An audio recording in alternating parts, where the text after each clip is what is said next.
नई और मजेदार कहानियों के लिए शान के टून्स को सब्सक्राइब करें। एक गांव में दो भाई राहिल और साजिद रहते थे। छोटा भाई राहिल की शादी एक अमीर खानदान में हुई थी और इसी वजह से उसकी पत्नी निशा को दहेज में बड़ी जमीन मिली थी। राहिल ने भी उस जमीन पर दिन रात मेहनत करके खूब तरक्की कर ली थी। उसने एक शानदार घर भी बना लिया था जिसमें हर तरह की सुविधाएं मौजूद थीं। मगर उसकी पत्नी निशा को इस दौलत और शान का कुछ ज्यादा ही घमंड था। वो हर वक्त सजी संवरी रहती, ऊंची बातें करती और अक्सर दूसरों को अपने से कम समझकर नीचा दिखाती रहती। अरे निशा, तेरे गहने तो कितने प्यारे हैं, कितने खूबसूरत हैं।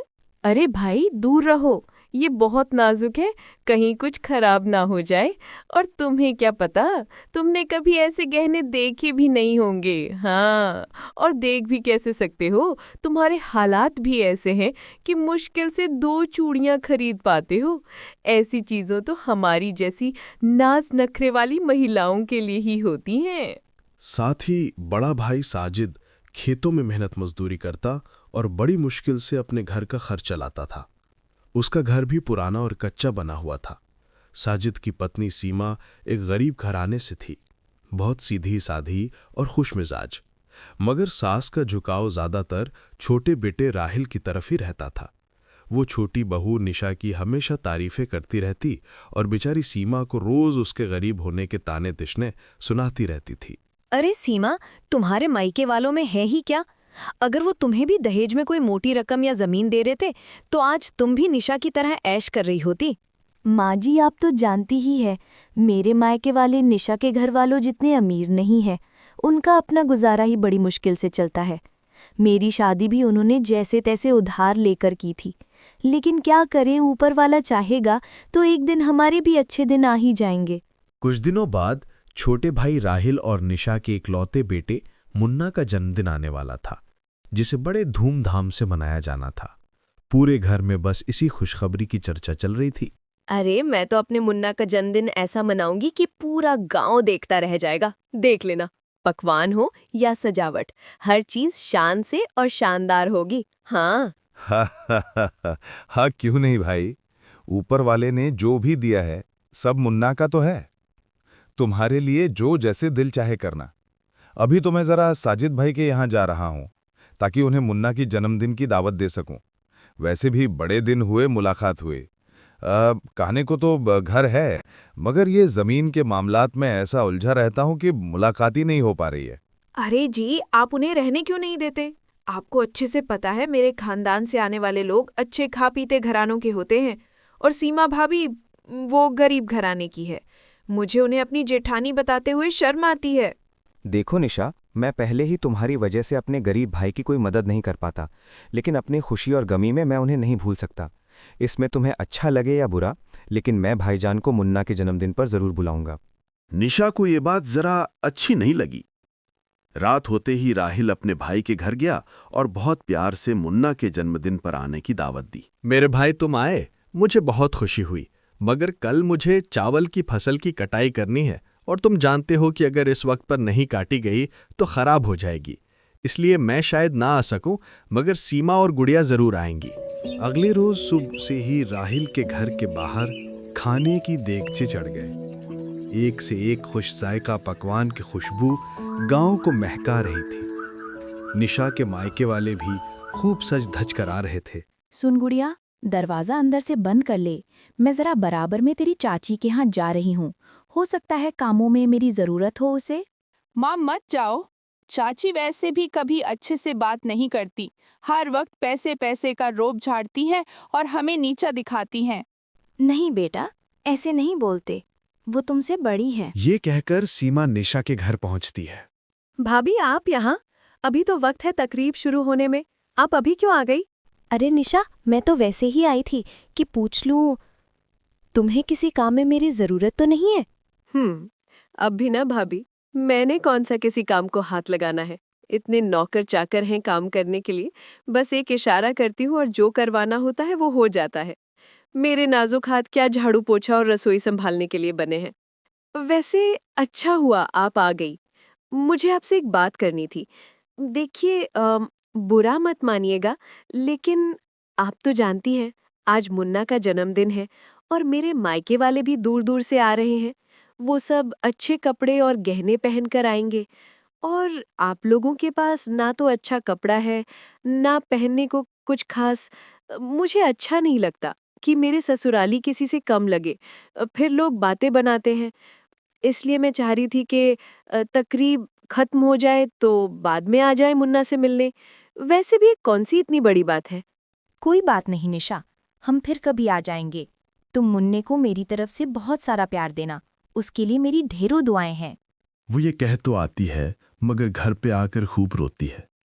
शाम को अपने दरवाजे पे खड़े होकर मेहमानों को अंदर जाते देख उसका दिल और टूट जाता है। रात को जब साजिद घर आकर ना जाने की वजह पूछता है तो वो उसे सारी बात बता देती है कि वो क्यों मुन्ना के जन्मदिन में नहीं गई। ये क्या बात हुई? भला अगर ऐसा ही था तो हमें दावत ही क्यों दी? मैं रहेल से जाकर थोड़ा पूछता हूं कि ये कौन सा तरीका है। पहले खुद बुलाया और फिर खुद ही मना कर दिया। हम भले गरीब हैं मगर हमारी भी इज्जत है। निशा को ऐसा बिल्कुल नहीं करना चाहिए था। नहीं जी, आप रहने दें, बेवजह बात बढ़ जाएगी। मैं नहीं चाहती मेरी वजह से कोई फूट पड़े। आप इस बात को यहीं खत्म कर दें। अगली सुबह जब साजिद अपने खेतों के काम में व्यस्त होता है तो उसकी नजर एक कबूतर पर पड़ती है जो जख्मी होता है। उसे उस कबूतर पर रहम आता है। वो जाकर जल्दी से उसे उठा लेता है और घर ले आता है। सीमा, जरा जल्दी आओ, देखो मैंने क्या पाया है। सीमा भागते हुए आती है और साजिद के हाथों में कबूतर को देखते ही उसकी आंखों में पिघलती हुई नरमियां ता जाती है। अरे ये तो बहुत बेचार सा लग रहा है, इसे थोड़ा पानी दो और मैं हल्दी का लेप बनाती हूँ। साजिद ध्यान से कबूतर को पानी पिलाता है और सीमा हल्दी और तेल का गाढ़ा लेप तैयार करके उसके परों के पास जख्म पर लगा देती है। गुड़िया भी पास आकर खामोशी से देखती है और प्यार से कहती है, अब ये ठीक हो जाएगा ना माँ? हाँ बेटा, प्यार से रखो ना किसी को तो जख्म जल्दी भर जाते हैं। इसके बाद वे कबूतर को चादर उड़ाकर सोने चले जाते हैं। मगर जब सुबह होती है तो ये देखकर हैरान रह जाते हैं कि कबूतर की जगह बिस्तर पर एक खूबसूरत लड़की सो रही है। तुम कौन हो और यहाँ कैसे आई? साजिद, तुमने जिस कबूतर को खेतों में पाया था वो दरअसल कबूतर नहीं, मैं थी। मैं एक परी हूँ। जंगल में रात को सैर के दौरान मैं अपना रास्ता भटक गई और गलती से एक राक्षस के घर में चली गई। वो राक्षस मुझे देखकर बहुत गुस्सा हुआ और उसने मुझे परी से कबूतर में बदल दिया। फिर वो जोर जोर से हंसने लगा। मैं वहां से उड़कर अपने घर जाने लगी तो रास्ते में एक चील ने मुझ पर हमला कर दिया। मैं खेत में आ गिरी। तुमने मुझे देखा तो तुरंत दौड़कर उठाया और मेरी जान बच गई। रात को उस राक्षस के जादू का तोड़ ये था कि अगर मैं किसी इंसान के घर मेहमान की तरह एक रात गुजार लूं तो मैं दोबारा कबूतर से परी बन जाऊंगी। तुम्हारी वजह से वो जादू भी टूट गया। मैं आप सबकी बहुत शुक्रगुजार हूँ और इसलिए कुछ तोहफा देना चाहती हूँ। इसके बाद वो परी आंखें बंद करके दिल ही दिल में कुछ पढ़ती है और जब वो आंखें खोलती है तो उनके सामने ढेर सारे सोने के सिक्के पड़े होते हैं। ये देखकर सीमा और साजिद बहुत हैरान तो होते हैं मगर खुश भी। परी वहां से चली जाती है लेकिन साजिद और उसके घरवालों की जिंदगी बदल जाती है। कुछ ही दिनों में साजिद की हालत बिल्कुल बदल गई। उसने सोने के सिक्के बेचकर अपना बहुत खूबसूरत घर बनवाया। वही घर जो पहले रहीम के घर के बराबर में एक खंडर जैसा लगता था, आज एक आलीशान घर में बदल चुका था और गांव में एक बड़ी जमीन का हिस्सा भी खरीद लिया था, जिससे बहुत अच्छी आमदनी आ रही थी। लेकिन ये बात रहील की बीवी निशा को बिल्कुल हजम नहीं हुई। पहले गांव में उसकी ही वाह-वाह रहती थी, लोग उसी की तारीफ करते थे, मगर अब वही सब तारीफें सीमा के हिस्से में चली गईं तो उसे जलन होने लगी। एक दिन वो सीमा के घर जाती है। भाभी, वाह वाह, इतनी तरक्की, वो भी इतनी जल्दी। सब ठीक ठाक है ना? कहीं कोई लॉटरी वॉटरी तो नहीं लग गई आपके नाम? घर भी बनवा लिया, जमीन भी ले ली, वो भी इतनी बड़ी। आखिर किया क्या आपने? सीमा निशा को परी वाला सारा वाकया सुना देती है। ये सच जानकर निशा बहुत हैरान होती है। वो गुस्से में तिलमिलाती हुई जंगल के रास्ते से जादू वाले बाबा के पास गई और कहने लगी, बाबा जी, मेरी जेठानी के पास कोई परी है जिसने उसे माला माल कर दिया है। पहले सारे गांव वाले मेरे रुपए पैसों के गुण गाते थे, मगर अब मेरी जगह सीमा ने ले ली है। आप कोई ऐसा जादू करें कि वो फिर से गरीब हो जाए। आप मेरा ये काम कर दें, मैं बड़ी रकम देने को तैयार हूँ। इतने में वहां वही परी नमूदार होती है और कहती है, मैं वही परी हूँ जिसने सीमा और साजिद की मदद की थी। सुनो लड़की, पहली बात ये कि जिस बाबा के पास तुम आई हो ना, ये एक ढूंढी बाबा है। ये तुम्हारे पैसे हड़प लेगा, बस और कुछ नहीं। दूसरी बात, अगर तुमने सीमा या उसके घर वालों को आइंदा किसी भी तरह का नुकसान पहुंचाने की कोशिश की, तो जितना माल तुम्हारे पास है वो सब मैं अपने जादू से गायब कर दूंगी। ये कहकर परी गायब हो जाती है और निशा खौफ के मारे उल्टे पांव घर की तरफ निकल जाती है। दूसरी तरफ रईल अपनी जमीन पर हुई नई फसल की बुआई देख रहा था कि अचानक एक गाड़ी आकर रुकती है और सूट बूट में मलबूस एक आदमी निकलकर रईल की तरफ आता है। गालिबन आप ही रहील साहब हैं? मैं लैंड डिपार्टमेंट से आया हूं। दरअसल आपकी ये जमीन इल्लीगल है, मतलब गैर कानूनी। इस पर नाजायज कब्जा किया गया है और इसका असली मालिक इस पर दावा कर रहा है अपनी मिल्कियत का। उसके कागजों से ये बात साबित होती है कि आपने इस जमीन पर गैर कानूनी कब्जा लिया हुआ है। मगर ये कैसे हो सकता है? ये जमीन मेरी बीवी को दहेज में मिली थी। इस पे मेरा बहुत सरमाया लगा हुआ है और अभी अभी नई फसल की काश्त शुरू हुई है।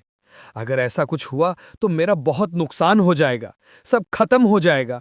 आप इसका मुझे कोई हल बताइए, कोई तो हल होगा। माजरत के साथ, मगर आपके साथ गलत बयानगी की गई है रहील साहब। अगर आप हल पूछ रहे हैं तो अब एक ही हल है। आपके पास 1 हफ्ते का वक्त है।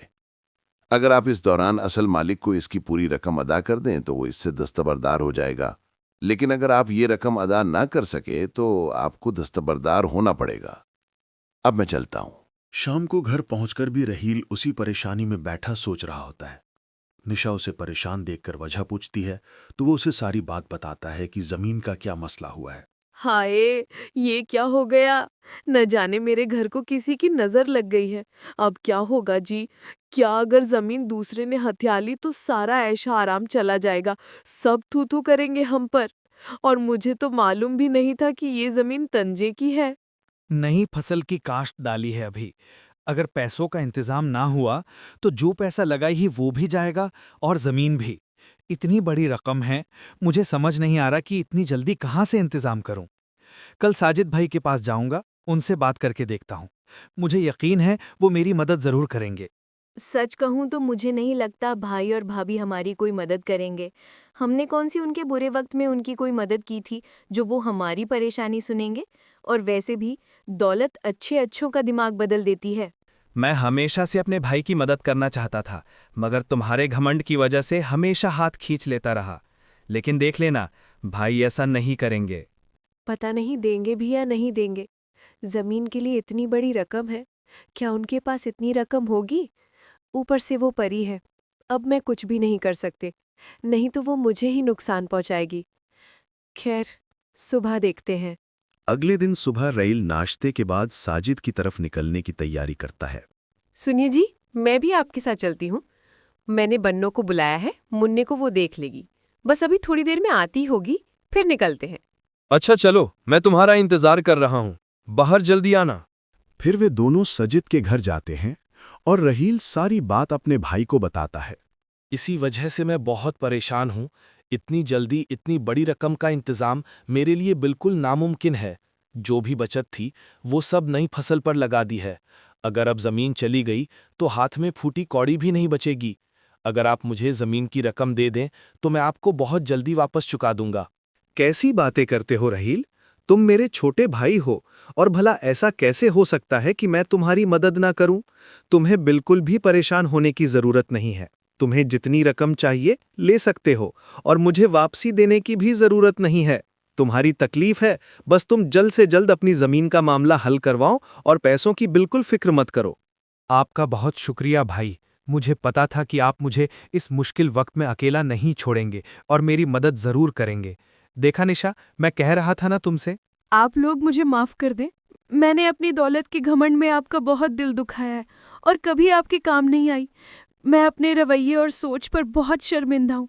आज आप लोगों ने हमारी मदद करके बता दिया कि दौलत आने जाने वाली चीज़ है। अहम तो रिश्ते होते हैं जो अच्छे और बुरे वक्त में एक दूसरे का सहारा बनते हैं। मुझे माफ़ कर दे। कोई बात नहीं निशा, तुम्हें इस बात का एहसास हुआ, यही काफ़ी है। अब हम सब बहुत प्यार और मोहब्बत से मिलकर रहेंगे। निशा को अपने बुरे रवैये का बहुत अच्छे से एहसास हो गया था। अब वो सबके साथ अच्छे से रहती और दौलत के बजाय लोगों को अहमियत देती।